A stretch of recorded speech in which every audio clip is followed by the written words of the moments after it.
નમસ્કાર વિદ્યાર્થી મિત્રો, આજે આપણે હેલ્પિંગ વર્બમાં કેન વિશે અભ્યાસ કરીશું.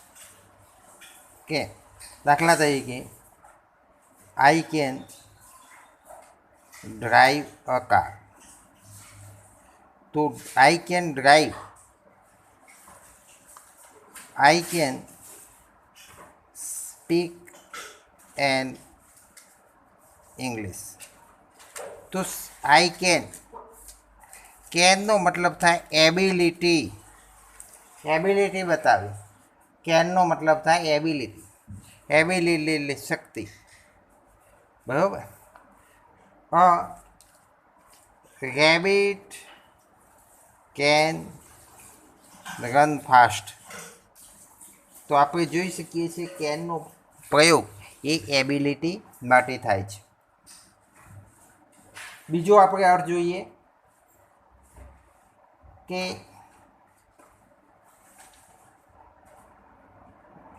Can I go to school, અથવા તો કેન આઈ સીટ હિયર. તો એ છે એ આપણે જોઈએ રિક્વેસ્ટના અર્થમાં એનો પ્રયોગ થાય છે. બીજો અર્થ જોઈએ તો can you wait a moment please. તો આપણે જોઈ શકીએ છીએ અહીં ઓફરના અર્થમાં એનો પ્રયોગ થાય છે.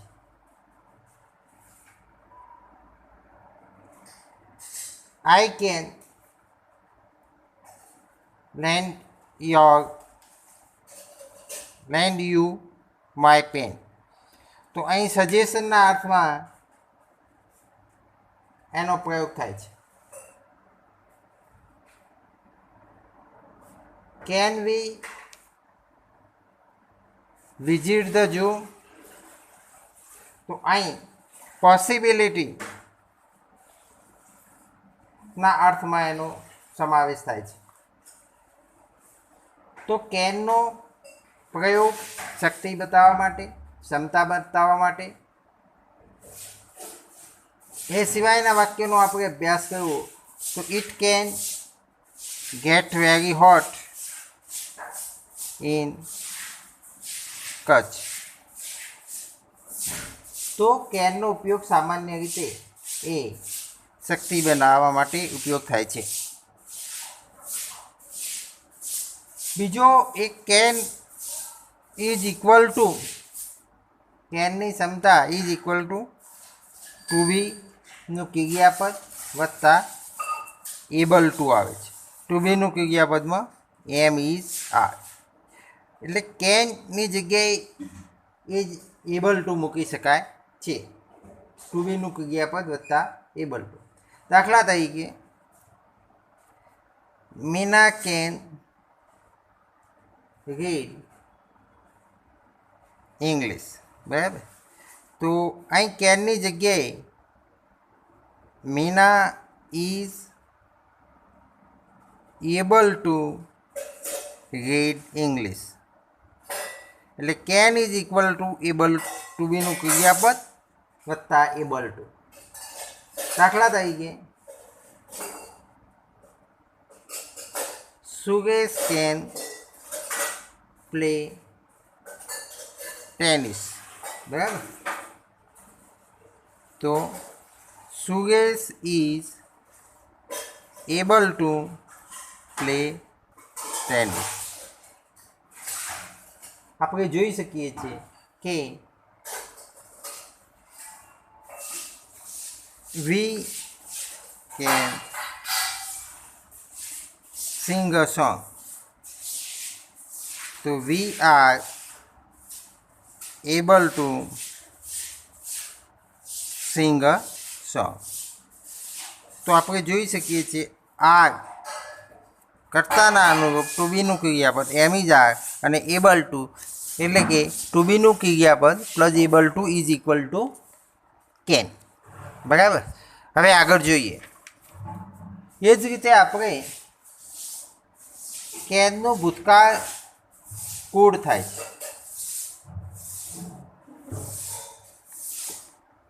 જ્યારે વર્તમાન હોય ત્યારે કેન વપરાય છે, ભૂતકાળ થાય ત્યારે તો આઈ કુડ સ્પીક ઇંગ્લિશ. બરાબર, તો અહીં કુડનો પ્રયોગ થઈ શકે છે. પરમિશન માટે જોઈએ તો I could go to the cinema. તો એ પરમિશન માટે એનો પ્રયોગ છે. એનાથી ઉલટું આપણે લઈએ, પ્રશ્નાર્થ કરી દઈએ તો food I go to the cinema please, વિનંતી. તો રિક્વેસ્ટનો અર્થ આવે, રિક્વેસ્ટના અર્થમાં તે વપરાય, રિક્વેસ્ટના અર્થમાં તે વપરાય છે. બીજો પ્રશ્ન લઈએ, could you wait moment please. તો આમાં પણ આપણે જોઈ શકીએ છીએ કે રિક્વેસ્ટના અર્થમાં અહીં પ્રયોગ થાય છે.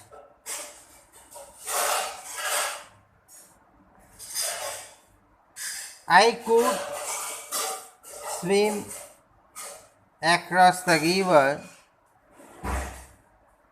when I was young.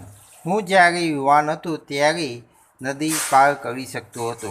અહીં આપણે જ્યારે ભૂતકાળ આપ્યું હોય તો કેનની જગ્યાએ કુડ મૂકી શકીએ છીએ, કેનની જગ્યાએ કુડ મૂકી શકીએ છીએ.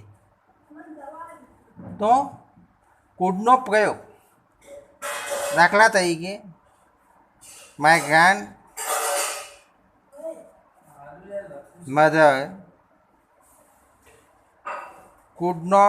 Couldn't swim.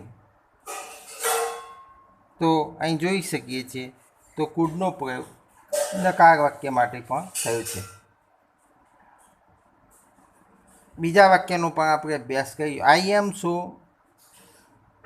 tired I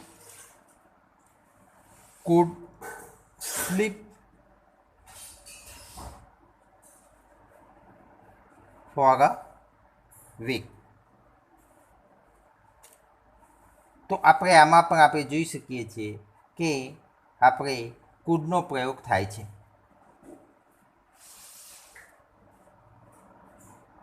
He could speak 5 languages.